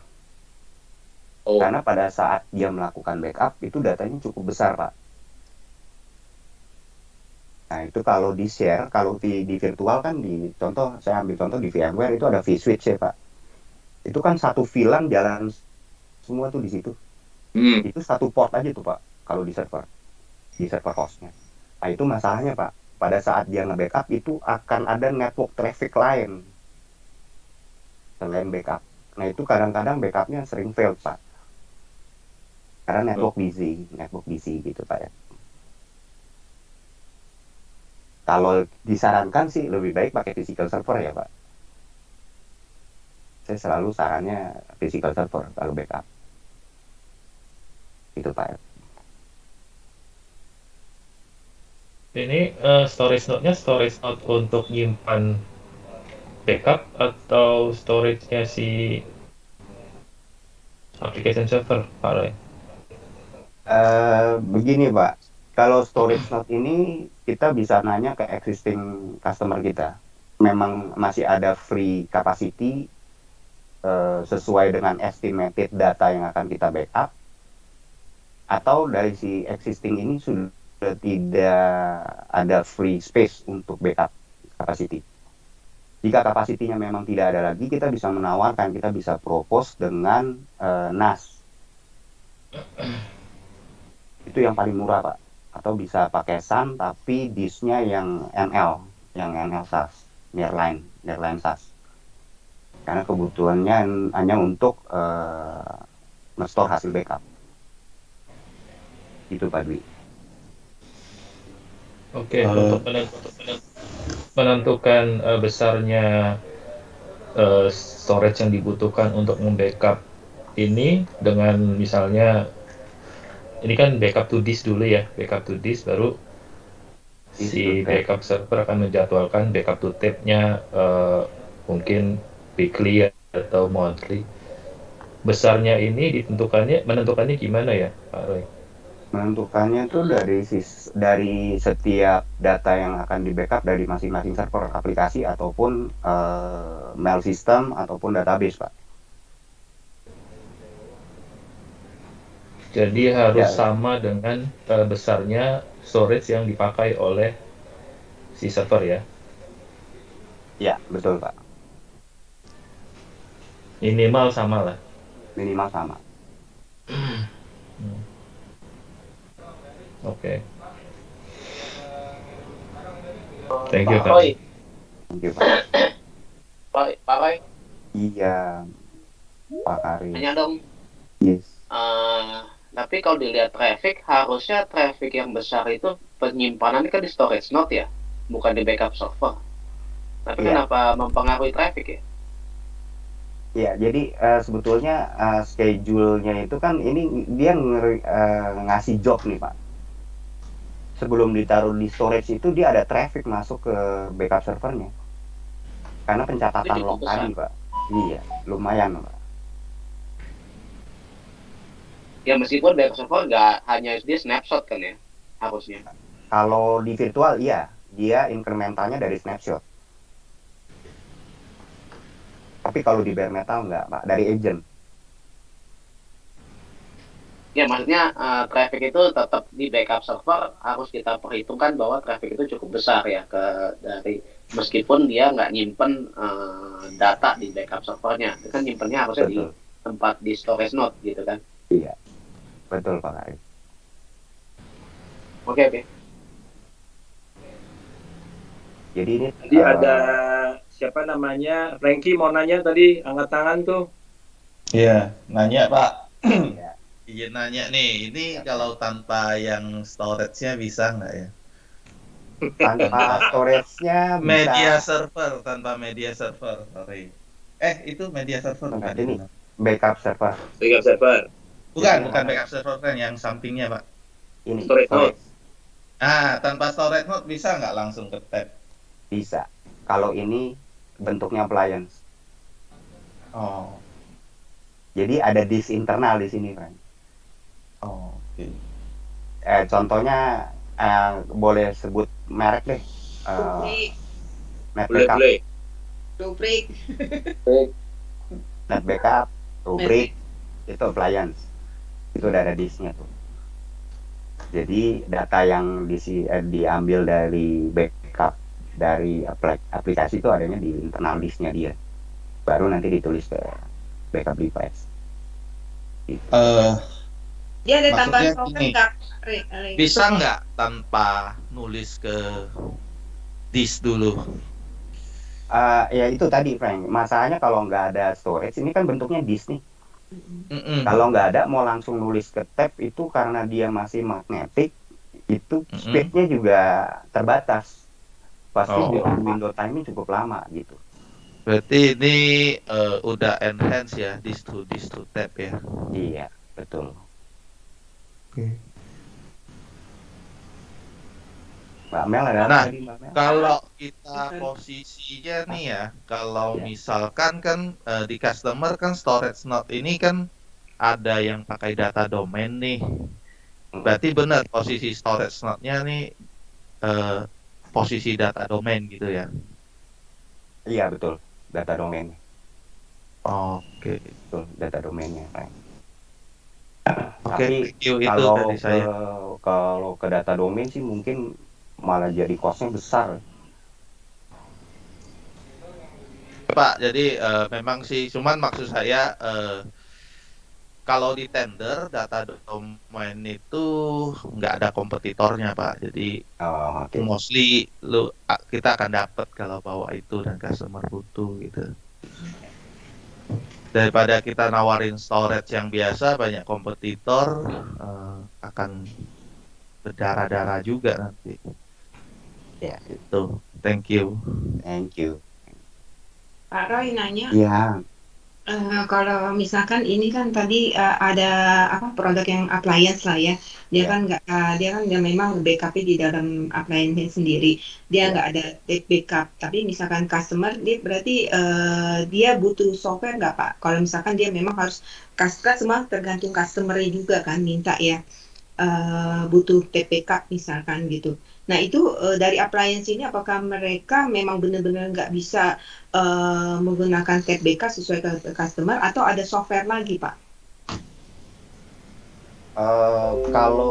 Kalau itu tertentu Mbak Mel, ada yang memang bisa langsung ke tab karena mereka udah nyediain sebenarnya yang hardware compliance-nya yang mana yang bisa untuk backup ke tab. Dan itu nggak perlu software lagi. Di appliance itu udah ada backup softwarenya. Dan itu dia bisa nulis ke tab juga. Misalkan nih kita suatu saat nih next project ya, kita misalkan membawa satu produk yang appliance ini, sementara customer butuh nih mungkin dari pemerintah atau apa, mereka memang butuh TPK yang manual lah mereka untuk jangka waktu yang cukup lebih dari 10 tahun gitu ya. Tapi apakah yang kita membawa, solusi yang kita bawa misalkan TPK ini itu udah tepat, yang appliance ini apakah sudah tepat, atau kita bisa tergantung produknya, apakah mereka bisa, oh ya mereka udah fix memang nggak bisa menggunakan TPK, memang udah di backup di dalam appliance mereka gitu. Nah artinya kita next project kalau ada butuh solusi untuk backup ini berarti dan customer butuh TPK, berarti untuk appliance ini agak dipertimbangkan juga ya? Dipertimbangkan karena nanti korelasinya ke tab backup-nya harus hardware-nya yang memang sudah comply dengan backup appliance-nya. Gitu Mbak Mel. Oke. Secara teknis atau secara produk mereka pun dia nggak ada bisa untuk tambahan software atau apa ya, memang fix sudah nggak bisa gitu. Nggak bisa ya. Oke Pak, baik, makasih infonya. Thank you Mbak Mel. Dari teman-teman lain ada yang mau didiskusikan lagi dari backup population?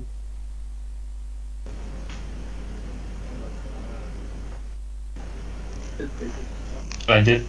Roy. Ini saya ambil dari Vim. Ini untuk replication topologi, tapi jangan dilihat Vimnya, Pak. Ini kalau kita lakukan backup dengan replikasi. Jadi apa yang sudah dilakukan, source hostnya yang akan di backup, kemudian kita backup di backup server. Kemudian kita ada yang namanya, kalau backup proxy ini kayak gateway, Pak. Gateway backup. Nah, ini data yang hasil dari backup ini kita akan kirim ke disaster recovery, ke DR. Jadi repositorinya bukan hanya ada di data center, tapi repositorinya kita harus siapkan juga di DR. Data hasil backup yang akan dikirim ke DR itu lewat wide area network, lewat WAN.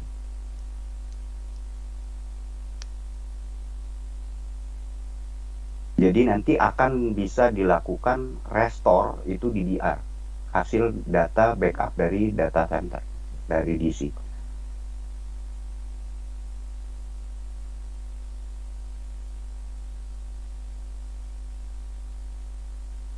Sampai sini ada yang mau didiskusikan dari teman-teman?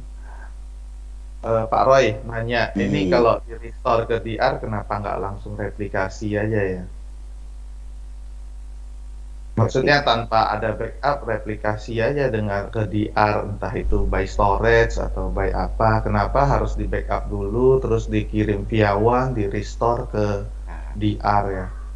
Ini Frank, kalau kita bicara replikasi, si aplikasi itu aplikasi, OS-nya nggak ngikut kan sistemnya.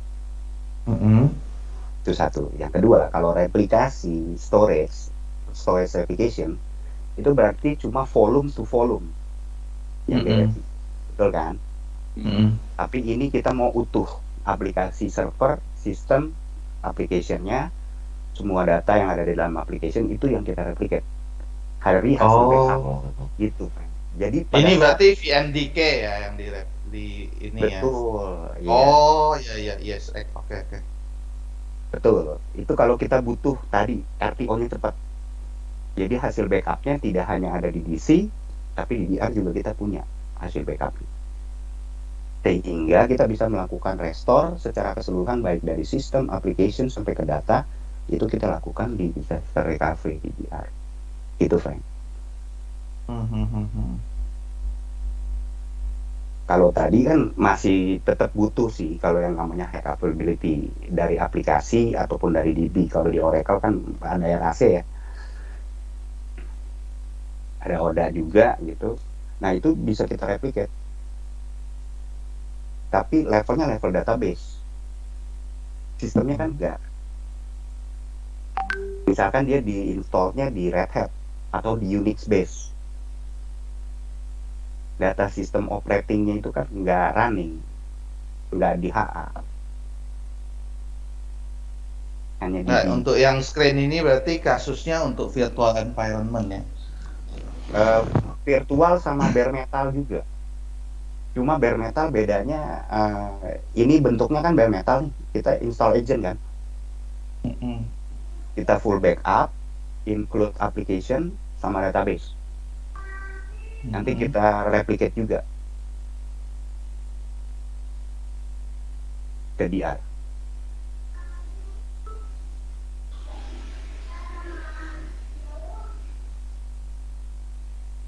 Jadi ada 2 copy kan backup lah ya. Betul, ada 2 copy backup. Backup pertama yang di DC, kedua kita replicate ke DR. Berarti untuk case ini tanpa perlu tab library lagi bisa dong ya? Bisa, tanpa memang ini konsepnya tanpa tab. Oke, berarti dengan strategi ini tab library bisa kita apa istilahnya kurangin dari solusi yang ditawarkan gitu ya? Betul. Tapi jika balik lagi kalau misalkan memang dari sisi customer yang membutuhkan tab library dari hasil backup ini bisa lempar ke tape library juga di-replicate ke DR. Ya, tapi kan cost-nya jadi double-double kan. Betul. Ya, tergantung dari kebutuhan sih. Karena kan kalau saya lihat kan Vim ini menangnya tuh selalu di harga kan. Vim ini murah gitu kan. Di mana-mana orang mikirnya kalau nyimpen data ngapain mahal-mahal gitu kan, nyarinya yang murah gitu loh. Iya. Kalau pakai